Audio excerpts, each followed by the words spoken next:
This is Body-Culinary, and in this video I'll be sharing why I'm sprouting and planting buckwheat greens and alfalfa to have in between my next crop of kale and collards. Stay tuned.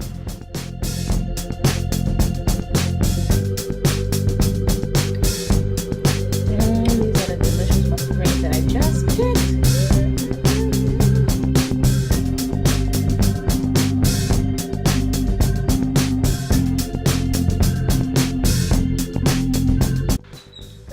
This is Body-Culinary, and inviting you into the food prep area for another Living Foods Jam session. So I'm going to be making from whatever I have available, and some things on my radar are to get some buckwheat lettuce planted, for some microgreens, some alfalfa sprouts, which I've already soaked, and also some sunflower sprouts. Because a lot of the greens, they're nearing the end, and so I just put some new things that I planted into the ground. So for those of you that garden, and some of you may not be aware, that could take about 3 months for those things to sprout until they're like nice and big, and sometimes even longer for them really to come to like a full growth spurt. So I have plenty of greens to harvest. So I need greens every day, right? We eat a lot of greens. So I'm going to grow some microgreens. Those don't take as long to grow. Yeah. So some of the microgreens that I'm going to be growing are buckwheat, and this is what the buckwheat looks like. So let's see if you can see. That's the buckwheat. This is with the growth on it. So when I've worked with some other folks, culturally, toast this. Well, they hull it. They take the little hull off, or it's processed to take the hull off of it. This has the hull on it, and some folks toast it and call it kasha. So I know in the Jewish tradition or Hebrew folks, some of them eat kasha. This is like a staple in their consumption. And what I'm going to do is sprout them and lay them on soil, and so I can grow some microgreens and some buckwheat. Some people consider it like a lettuce, but it's a microgreen and it grows rather quickly. So again, these are some things that folks can grow inside of an apartment. I've been growing things for years, and it keeps a lot of costs down. You just develop so much of another eye and appreciation for your food when you're able to grow something, and it's also very, very satisfying. And so these, I just put these in a strainer so you can see, these are alfalfa sprouts. These are organic. These are so inexpensive at the food co-op. A little more pricey here, but still very inexpensive for the amount of alfalfa sprouts that you can grow. So for some folks, maybe trial and error. I can tell you that I found, depending on the temperature of your food prep area, if it's very hot and humid, in some areas of the food prep area may be hotter than others. And in the summer, you may need to rinse more. So that can determine your rinse time, because you do want to soak all of your seeds first to germinate them, right? So they become moist and they start to open and start that growth process once they have water and warmth in a proper environment. So I've grown in strainers and colanders, in mesh bags. I'll experiment with anything. Stockings when traveling. So if you're unsure, you can start with a very small amount to sprout, maybe like 1 to 2 tablespoons. You do want to give your sprouts enough room so that they can grow and be rinsed properly. So for example, if I have a jar, like all kinds of jars, that's too small for a lot of seeds, it won't be enough space for the sprouts to breathe, and then you can get very mushy sprouts, which is going to be a turn off, because they're going to start to go kind of rancid in there because they don't have enough, elbow room inside of the jar. So I do like to use large jars. Let's see, I have the stash down here. So this is like a half-gallon size. I also use this to recycle when I go to get coconut water and have them fill this with fresh coconut water they cut right there. But this is a very nice size. One reason I like it is because I can get my hand down here, right? So if you can get your whole hand down in the jar, it makes it easier to remove the sprouts when you're done. So that may be something folks may overlook if they use recycled jars. So I like the wide mouth jars, so I can wash them very easily. I put a screen or a stocking on with a rubber band. And this is a good environment for growing lentil sprouts, and also for the alfalfa sprouts. The alfalfa sprouts, I want to make sure they have enough room to rinse, because all the sprouts have different personalities, just like different fruits and vegetables. And alfalfa sprouts can get very mushy and slimy very quickly. So it's very hot here where I am, so I definitely want to rinse them more often with cold water more than other sprouts. So this is the jar that I'm going to use for the alfalfa sprouts. Now I could leave them like this and they would drain properly, right? They have good drainage, but I do want to create some kind of a greenhouse effect. So this may be very economical for many folks. Just be careful if you have children so that you don't drop them. They do sell screen or mesh. Get things that don't rust, and something that can take a lot of water and rinsing. So I like screen, or you can also use a stocking, right? And keep your stuff nice and sterile. So I'm going to take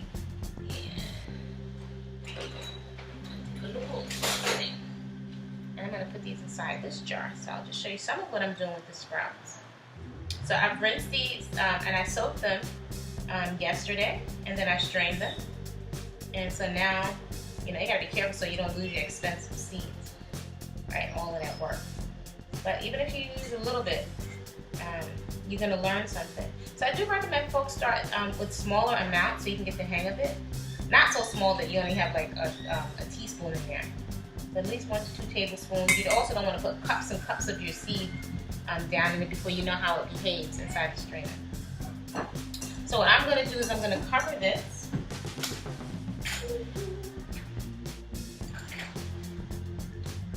with my little spoon.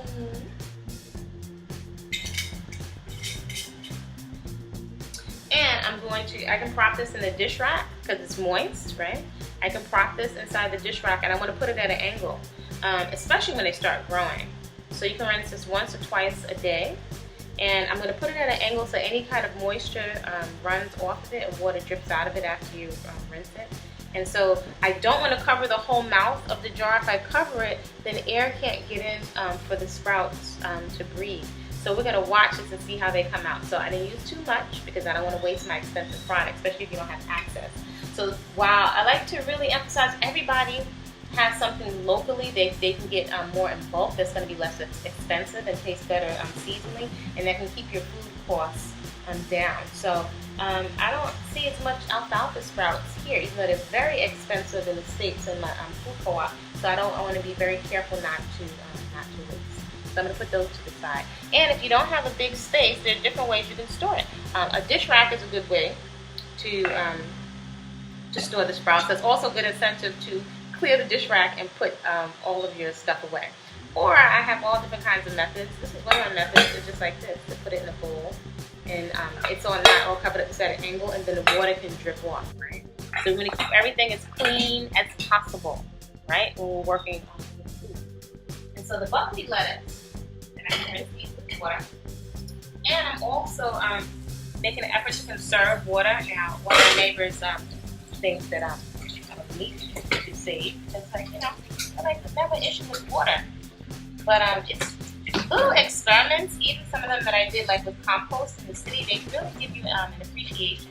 And sometimes you can have a tendency to take certain things for granted. So in the city, if you don't have a big space, it was really, we had to get quite a system to rotate the compost, and for a couple of people, 2 to 3 people eating a whole bunch of fruits and vegetables, and to bag the stuff so it's not dripping, and put on our bicycles on the way to work, or on a Saturday before a farmer's market, and truck that stuff to a community garden or compost. So my experiment right now, and something I think because it's dry season, I like to do on the side of caution. All of that work I've done for months, I don't want to lose my plants. So what I'm doing is taking water, because we don't use harsh chemicals. If anything, we mostly use baking soda or vinegar. I ventured into making some coconut castile soap sometimes, with different herbs. But this water doesn't have chemicals in it. So I have another container here that I empty the water into, and you'd be amazed at how much runoff. Like, so I got 2 big cans outside, and I do take it, it has a handle on it, and I run it outside and fill the can.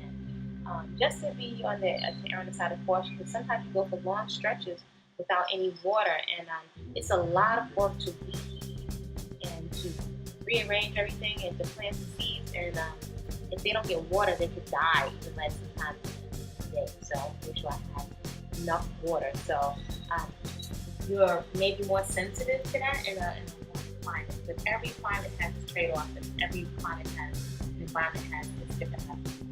So I'm going to put the buckwheat. I'm going to get some soil for the buckwheat, and I'm going to be making pulses so you can see some of that. And then I have some flax seeds and some chia seeds that I'm soaked. So I'm going to make a couple of things. So there's so much you can do with the chia seeds. The chia seeds and the flax seeds are really, really good for essential fats or nutrients that the body doesn't produce. Right? Those are essential nutrients, and this is really, really good for omega-3s for the brain. So the body requires a balance, not too much, not too little, but a balance of omega-3 to 6s. So 6s, we don't need as much of the 6s. So 6s you're going to find with fried oils and refined oils. These things like canola oil are actually processed. So the ideal fats are inside the whole food. So this has so many nutrients in it. Between the flax and also the chia seeds, these are good for women to fortify their bodies with. So we don't have to deal with so many of the effects of menopause, pre-menopause, post-menopause. I've heard more women going into menopause earlier, right, into that next cycle of life. So this is also really, really good for the brain. So this is something that we need more. And there's a herb that I have out in the garden that grows like a wild weed or a wild crafted food. It's called purslane, P-U-R-S-L-A-N-E. I have another video on this channel about purslane. And it's the only thing in the plant kingdom that has high amounts of omega-3s. So to put that into a context and paint a picture, omega-3s are what my grandma, my Caribbean grandmother used to give us for the brain, right? That we get from fish, the fish oil. So if your ideal is seeking plant-based, then you can get purslane. It grows very easily in yards, and I recognized it because I saw it first in the food co-op in the state. So shout out to the food co-op because you can get exposed to so much and try small amounts without spending a whole lot of money. So purslane grows like crazy here. Like I've even had the opportunity to see it flower, and it's very inexpensive. And yeah, it's you're gonna pay for it at the market if you see it, but it's actually a wild weed, so it hasn't been grafted and totally messed with. Similar, another one that I haven't seen here that I have seen at the co-op in the States is lamb's quarter, and there's some things that poor people throw away as weeds, but they have a tremendous amount of nutrients. Lamb's quarter may have just as much, or just as much, if not more, nutrients than even spinach, the things that we eat spinach with. So that's flax seeds, and in keeping with the tradition of my grandmas, my great grandma and my grandma Lou, I always look to see how many different things I can do with one ingredient. That's one thing I really, that's just how my brain is wired. How many different things can I make with one ingredient? So if you really become a master, how many things can I do with the tomato? I'm going to cut these tomatoes up. And I have an eggplant that's starting to wrinkle. So good. So I'm going to do several things with the tomato. With some small onions, and I find the small onions have more flavor. And chia seeds and the flax seeds, I already have some ideas of what I'll be posting them over on the Instagram page. So let me know what kind of fresh whole living ingredients that you're using in your food prep area, and what kinds of nifty recipes you can come up with. Do check out Body-Culinary, the postings from the garden, and some of the things that we're preparing with the fresh whole living plant foods over on the Instagram page, Body-Culinary. I'd love to hear your feedback on the puppy series, just the butterflies, just to make you learn to do better. Subscribe to the channel, hit the notification bell so you can be aware of whenever I upload new videos and whenever I go live. So, and share the video with someone who you know may find value. I hope this comes through clear because I am streaming live from Central America, and all my folks over there in the States. So warm, sunshiny vibrations. Create a great day.